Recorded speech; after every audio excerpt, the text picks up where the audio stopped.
کوئی شخص لیلۃ القدر میں 2 رکعت نفل نماز پڑھے تو اللہ تعالیٰ کے معصوم فرشتے اس شخص کے اوپر اپنے پر لگاتے ہیں، اور جس پر فرشتوں کا پر لگ جائے وہ شخص جنت میں داخل ہوگا۔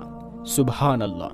شب قدر میں 2 رکعت نفل نماز ادا کرے اور اس کی ہر رکعت میں سورہ فاتحہ کے بعد سورہ قدر 1 بار اور سورہ اخلاص 3 بار پڑھے، پھر سلام پھیرنے کے بعد 70 بار استغفار پڑھے۔ تو آئیے پراپر طریقہ جان لیتے ہیں کہ نیت کیسے کرنی ہے، کیا پڑھنا ہے۔ تو نیت کرنی ہے، نیت کی میں نے 2 رکعت نفل نماز شب قدر کی واسطے اللہ تعالیٰ کے منہ میرا کعبہ شریف کی طرف اللہ اکبر۔ پہلی رکعت میں سورہ فاتحہ کے بعد 1 بار سورہ قدر اور 3 بار سورہ اخلاص پڑھنا ہے۔ تو سورہ فاتحہ آپ اپنی اسکرین پر دیکھ سکتے ہیں۔ سورہ فاتحہ پڑھنے کے بعد آپ لوگ سورہ قدر دیکھیے، اور سورہ قدر آپ کو سورہ فاتحہ کے بعد پڑھنا ہے۔ صرف 1 بار سورہ قدر آپ کو پڑھنی ہے۔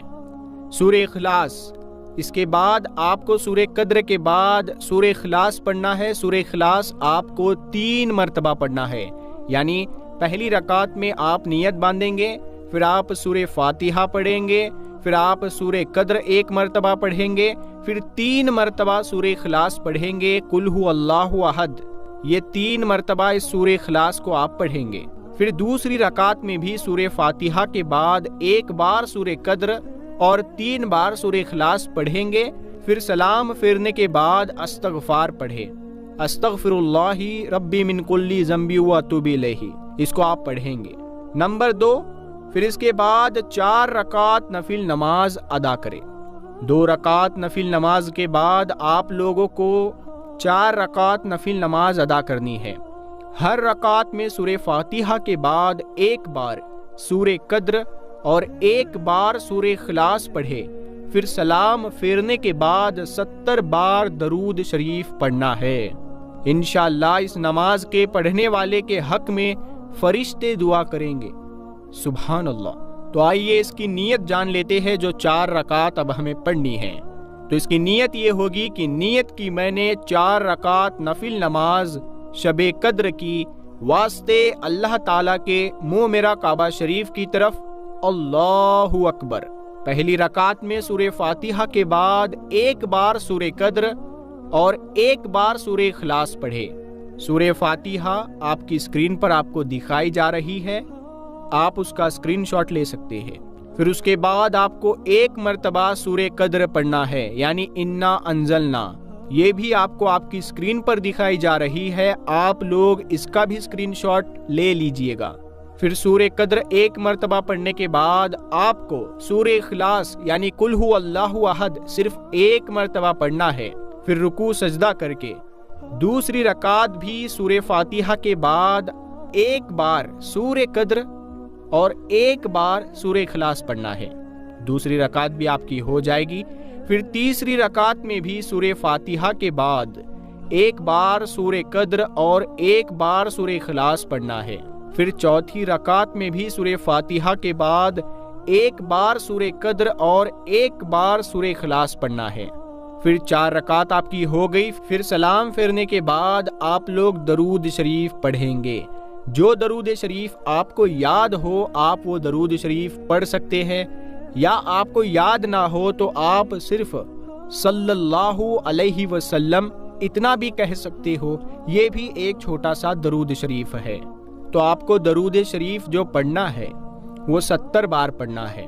پیارے دوستو، حضرت علی شیر خدا فرماتے ہیں جو آدمی اس رات 7 بار سورہ القدر یعنی انا انزلنا پڑھ لے گا، اللہ پاک اسے بلاؤں اور مصیبتوں سے بچاتا ہے، اور 70,000 فرشتے اس کے لیے جنت کی دعا کرتے ہیں۔ سبحان اللہ۔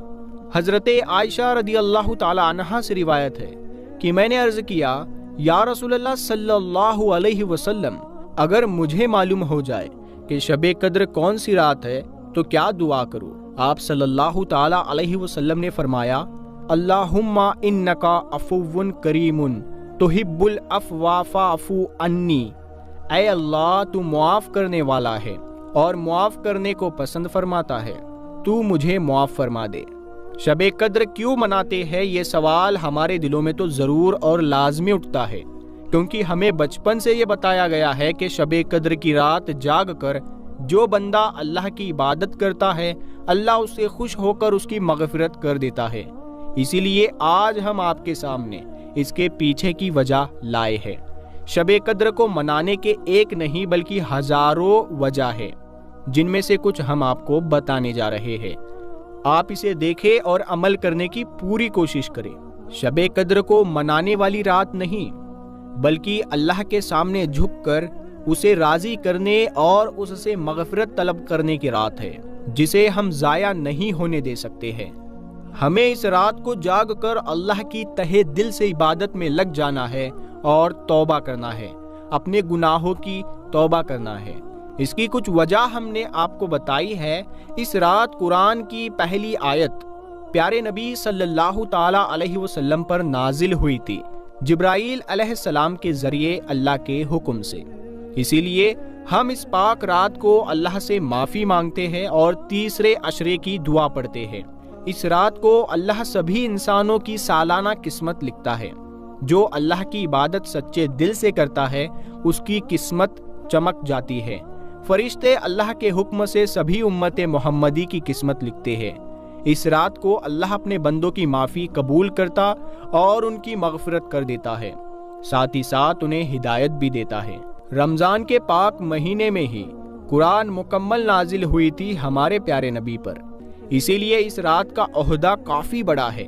اس رات میں عبادت کرنے والے کے ساتھ کچھ برا نہیں ہوتا اور اللہ اس کے ساتھ ہمیشہ رہتا ہے۔ اس رات کو عبادت کرنے کا ثواب اتنا زیادہ بڑھ جاتا ہے کہ جتنا کوئی انسان اپنی پوری زندگی میں بھی نہیں کر پائے گا۔ اس رات کی عبادت کا مقابلہ کسی اور رات سے نہیں کیا جا سکتا۔ اس رات کی عبادت سب سے الگ ہے، جو ہمیں اللہ کے کافی نزدیک لے جاتی ہے، جو کسی اور دن یا رات میں نہیں ہو سکتا۔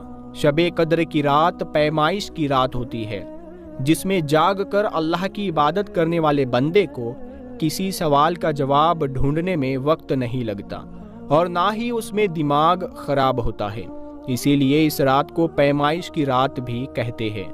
اسی رات کو قرآن کو جنت سے دنیا میں بھیجا گیا تھا، جس کی وجہ سے اس رات کی اہمیت اور بھی زیادہ بڑھ جاتی ہے۔ جیسا میں نے کہا، اس رات کو عبادت کرنے والے بندے کے ساتھ اللہ ہمیشہ رہتا ہے اور اس پر اللہ کی رحمت کے ساتھ ساتھ برکت، ترقی، خوشی سب ہزاروں لاکھوں گنا بڑھ جاتی ہے۔ بالکل اس رات میں عبادت کرنے کا ثواب ہزاروں لاکھوں گنا بڑھ جاتا ہے۔ اس رات کو ہر دعا قبول ہوتی ہے۔ یہ اس رات کی سب سے بڑی طاقت ہے۔ آپ جو چاہو وہ مانگو، اپنے لیے مانگو، اپنے گھر والوں کے لیے مانگو، اپنی پوری امت محمدی کے لیے مانگو، اللہ آپ کی دعا ضرور سنے گا۔ اور ایک بات یاد رکھنا، اللہ سے دعا مانگو اپنی اوقات یا حیثیت دیکھ کر بالکل نہیں مانگنا، بلکہ اپنے رب کی شان کو دیکھ کر دعائیں مانگنا۔ فرشتوں کو اللہ کی رحمت کے ساتھ دنیا میں اتارا جاتا ہے اور روحیں بھی اس زمین پر آتی ہے۔ اللہ کی عبادت، نفل نماز، قرآن کی تلاوت، اللہ کا ذکر، شب قدر کی دعا اور ڈھیر ساری دعا مانگ کر کی جاتی ہے۔ جیسا کہ آپ کو پتا ہوگا کہ تہجد کا کتنا بڑا عہدہ ہے اسلام میں، اللہ کی عبادت میں، اور اس کا ثواب تو ہر مسلمان کو پتا ہوگا۔ اسی لیے شب قدر کی رات اسے بالکل نہ چھوڑیں، اس کا ثواب شب قدر میں بہت زیادہ بڑھ جاتا ہے۔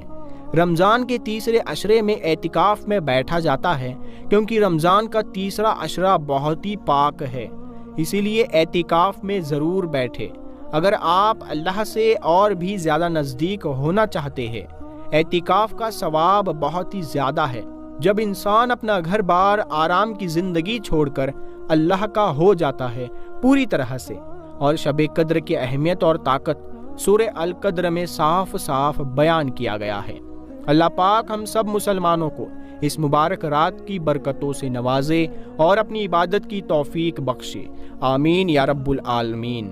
پیارے دوستو، کمنٹ باکس میں آمین ضرور لکھیں، کیا پتا کس کا لکھا آمین کب قبول ہو جائے، اور اس ویڈیو کو زیادہ سے زیادہ مسلمانوں تک شیئر کریں اور ثواب کے حقدار ہو جائیں۔ ہم ملتے ہیں اگلی ویڈیو میں، تب تک کے لیے السلام علیکم۔